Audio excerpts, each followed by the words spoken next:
G'day, Ancient Hara here. Loving a borderline, neurosis versus psychosis, codependency versus a personality disorder. There is not so much space between borderline personality disorder and codependency as a lot of people would like to think. But there's another YouTuber out there who actually said about neurosis versus psychosis that people with BPD don't have any neurosis. People with BPD are just, they're psychotic. They have psychosis. So the difference is, apparently, according to one YouTuber, doesn't know what they're talking about. Neurosis is for people that have codependency or whatever, but it's psychosis that's for people with BPD. Nothing could be further from the accurate truth on that. Are we shocked? But I want to make sure people have a correct lens for this. And before I go any further in this podcast video, I think it's pretty important to mention that borderline personality has within it codependency. People with BPD have codependency as well. There is an uncomfortable, if you think about it, if you have codependency severely, there's an uncomfortable overlap there between BPD and codependency. So this isn't like BPD versus codependency, as in everything about BPD or codependency is entirely 100% separate. And it varies across people with codependency, but it bears repeating and stating because codependency is much more formidable than people give it credit for. And that can impede your recovery as well. A really important thing that you must know, if you're in a relationship with someone with BPD, or you're the ex right now, you're in an on and off situation, you're all confused, you're hurt, you're traumatized, what you must know, said another YouTuber, and told me to go on and say it incorrectly, is to understand this basic thing about neurosis versus psychosis. And then they went on to say people with BPD have psychosis, and people with codependency and who don't have BPD, at least I think they said it literally, but the inference there is they have neurosis. And further to that, quote, point, unquote, that they tried to make, they then said, and it's not like being psychotic is that serious. It's just that, and I'm paraphrasing, it kind of just goes with the mental illness. To say that psychosis then, even in this erroneous presentation of how it was explained, that it's not that big a deal. It's like, no, it's a huge deal. When somebody's struggling with a psychotic episode in BPD, which not all do, but some do, at times, not always, when somebody has a psychotic disorder, which isn't BPD, more sort of like schizophrenia, it very much is a big deal. So the definition of psychosis is not simply, as the other YouTuber puts across, not really that important. It just means you have a mental illness. There are people who have psychotic breaks at various times in their lives for whatever the case of the reasons, that don't have a mental health diagnosis, don't have a, quote, mental illness. BPD is not a broken brain. BPD is not medicalized. It is not a brain tumor. It is a psychological reaction to trauma. It is a psychological issue which can be healed and recovered from. People with BPD are not walking around on another planet, out of reality, in totality, in life, and because they have this, quote, mental illness, because as this other YouTuber keeps saying, it's a broken brain, it's a broken brain. It's not. There's no evidence whatsoever. It is a psychological, trauma-based constellation of difficulties in communicating and relating, a loss of self, etc. But borderline personality is not a psychotic disorder, and people with BPD are not always out of objective reality. Now, that happens when they get triggered. It happens when they try to be in interpersonal relationships. It happens when they're triggered to emotional dysregulation. And what do I mean by it? Not psychosis necessarily at all, but a loss of emotional objective reality that can impinge upon other things. But that's really happening because a person with BPD and triggered emotional dysregulation is now re-experiencing the past in the here and now. So that's what makes it so not objectively about the here and now for people with BPD. But this is not a globalized situation. People with BPD are not walking around without objective reality of a lot of things most of the time. So because another YouTuber out there has to keep saying every 3 seconds, people with BPD suffer from a mental illness. If that's what you believe and that's what you think and that's you want to believe the APA pseudoscience with hegemony big pharma and this pathologizing construct of borderline personality, if that gives you some peace or something, okay. But the bottom line is more and more we recognize, and we is like a vast number of mental health professionals, and outside of North America in particular, but more and more we recognize that all, quote, personality disorders pretty much are as a result of trauma to one degree or another in one way or another, and this is much more informative than these archaic labels are. The trauma response known as BPD is the most accurate way to look at it. But you don't have to vilify them.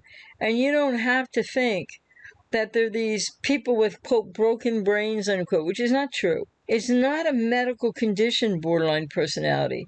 These words have been changed to emotional dysregulation disorder and other things. So this neurosis versus psychosis is so erroneous because the original definition, not totally, but somewhat relying on a lot of the work of Otto Kernberg, who called borderline personality organization. So that's not even saying it's a personality disorder. But the point is that when, in the 50s or somewhere around there, when they coined the term borderline personality disorder, they thought it was on the border of neurosis and psychosis, and that's why it ended up being called, silly name, borderline personality disorder. BPD being on the border, as they thought, of neurosis and psychosis. What does that really mean? Well, it doesn't mean that, okay, if you're a person with codependency, that the person with BPD has psychosis and you have neurosis. Because all neurosis doesn't belong to people with BPD. But let me make this clear. In the neurosis versus psychosis aspect of borderline personality as defined by the APA and in the 50s, still they'll stand with their archaic stuff today. What does it mean? Borderline. If borderline personality is borderline 2, in the middle of, that means they couldn't ascertain one way or the other, and today I would say they still really can't. The difference between the neurosis or the psychosis, so they call it borderline. Borderline, it's in the middle of the possibility of neurosis and psychosis. So one thing I want to make really clear for people is that a lot of people who get diagnosed with BPD are never going to experience psychosis because the transient psychotic or paranoid episodes or whatever trait number 9 is not the experience of everybody with BPD, because everybody with BPD doesn't have that trait. In the way that it's all arbitrary, 5 of 9 traits, they can get diagnosed with BPD, people can't. So, but it doesn't have to be the same 5 of 9 traits.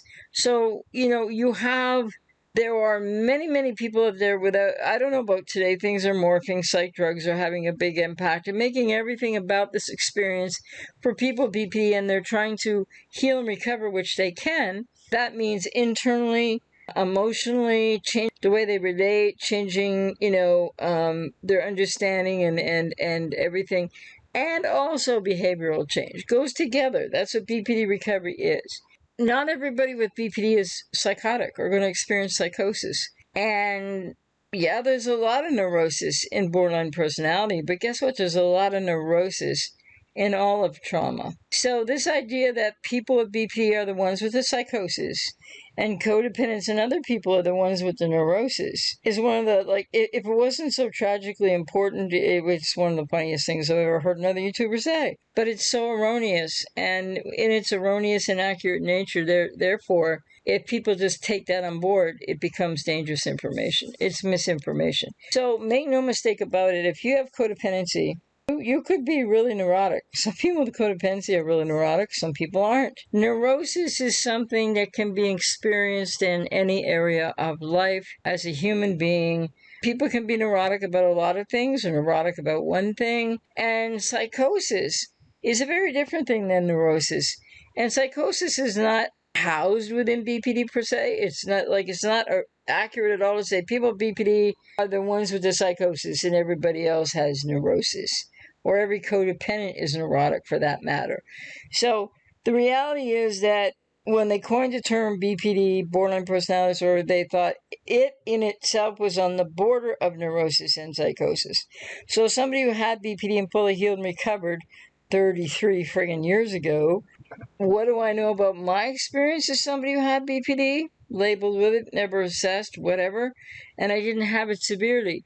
So in the trait count, I don't know if I had 5 traits or 4 traits because it was never assessed properly. But when I had BPD, and let me make this clear because it's true for so many people who've gone on to heal and recover as well, and are people on that journey right now, because many of them are. And it just might not be the person that was in your life or that's in your life, but that's the tragedy for you, each and every one of you in that situation. I never had a psychotic episode when I had BPD whatsoever. I have never experienced psychosis at all. So there's no way that there's anything accurate about this, what the other, what the YouTuber said about. It's sad and tragic. This person cannot get to anything in an accurate lens about the subject at all. I don't know why, but it just really rarely does a statement get made that's actually accurate. If they're talking about their own experience, that's one thing. But then when they're trying to push that on you as the only way to heal and recover, because they did this magical thing in 2 or 3 months, I don't know. But the bottom line is, a lot of abuse goes on over there. And this person thinks it's okay to abuse people as well as misinform people. Neurosis and psychosis can be experienced by some people with BPD, but it's transient psychosis. It's not like people with BPD are psychotic and walking around with psychosis all day long. It's not at all. Because there are other diagnoses that take care of, really, what is a psychotic disorder. BPD is not a psychotic disorder. So the neurosis psychosis line was why it got called borderline, because borderline to each. And this is at a time when less was even known about it than today. So it is erroneous and inaccurate as could possibly be to say that it's all people with BPD that are psychotic and people with codependency are all neurotic or some kind of such divide. But more to the point that's really important for you to understand, I think most people do understand this actually, people with BPD are not all the same, as I've said many times. Many people, high percentage of people with BPD, if they stay off the psychiatric meds, will never experience a transient psychotic episode. And that's what happens in BPD. Some people experience transient psychotic episodes. Is something to do with trait number 9. Point is, I never had that one. Make no mistake about it, what's fueling perhaps a little bit more of psychosis at times for people in BPD? It's the psych meds. It's not the BPD or whatever, because BPD is an entity unto itself. It really is the trauma response known as, quote, BPD, unquote. There is no divide between people with BPD and people without BPD when it comes to neurosis. And then people with BPD, let me say one more time, are not all walking around like psychotic. When they split, which is a major defense mechanism in BPD, when they act out, when all these things that happen with people with BPD happen, it, for so many, has nothing to do with a psychotic episode. So it is inaccurate and erroneous to say, well, when the borderline gets triggered, they're going to be psychotic. No, they're not. Not necessarily at all. More often than not, no. Or to say that when the person with BPD splits, or particularly the woman apparently with BPD, when they split or when they're having emotional dysregulation, that they are secondary psychopaths. No, they're not. They don't just go from being somebody with BPD and then getting triggered to emotional dysregulation, etc., and then all of a sudden acting psychopathic. So this is just crazy speak out there as far as I'm concerned, and it's erroneous, and it's not going to help you to help yourself and to get into therapy and healing for codependency and recovery from BPD if you listen to any of this abject nonsense that is put out there. Because somebody out there goes so much on their experience and their opinion, and who knows how much they're really on top of that because they magically healed in 2 months or something. It doesn't work like that. And so then, just one other point in this video about codependency versus a personality disorder. So I've spoken on this before, and I will have more coming. And, if you'd like to, please follow my codependency recovery podcast. So in codependency is very close to being a personality disorder. And it came very close in 1986 to being included in the DSM-3R. And the reason why that didn't work out, one could say, it's just politics with the APA, basically, right? And overlaps. So there is a tremendous overlap between codependency and BPD, codependency and dependent personality disorder from cluster C. And so with that, then if you look at codependency for the trauma response that it is, and nobody sets out to do this, but why you trauma bond to a borderline or narcissist, why the intermittent reinforcement is so addicting, and why this whole situation is so trapping to you, goes back to family of origin, goes back to early childhood, etc., and trauma. Codependency, now I'm not one to pathologize things, but I'm looking at codependency more through the lens of trauma. But I want you to understand something if you have codependency today. Now, moderate codependency, one thing, significant to severe codependency is almost like a personality disorder. And this is why you're struggling with the rumination. This is why you're struggling with, the cognitive, just you're struggling with a lot of things because you're trauma bonded from your own trauma, the person with BPD from their own trauma.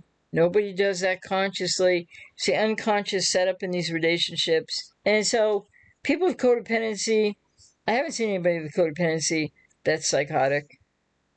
Most people with BPD aren't psychotic either. And if some people with BPD have psychotic transient psychosis, episodes of transient psychosis, it doesn't mean that all people with BPD are walking around with all this, being in a psychotic place and not understanding reality, like what day it is and movies that are available or like music or they have a sense of objective reality, not necessarily so much in a relationship and interpersonal relating situation because their trauma is triggered too often for them to stay grounded.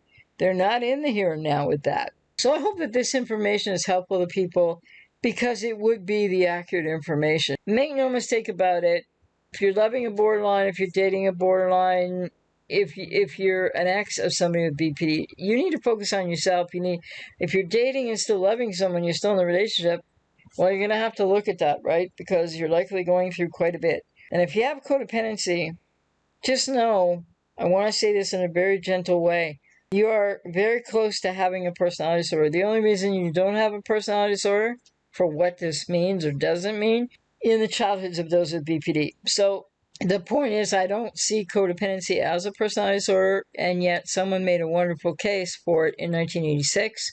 And the APA, they shove in this, they shove in that, they take out this, they move this here around. It's with the hegemony and the pseudoscience with Big Pharma. And it's all because it's privatized in America and it's about big money and big profit. It's not about helping you or the next person really.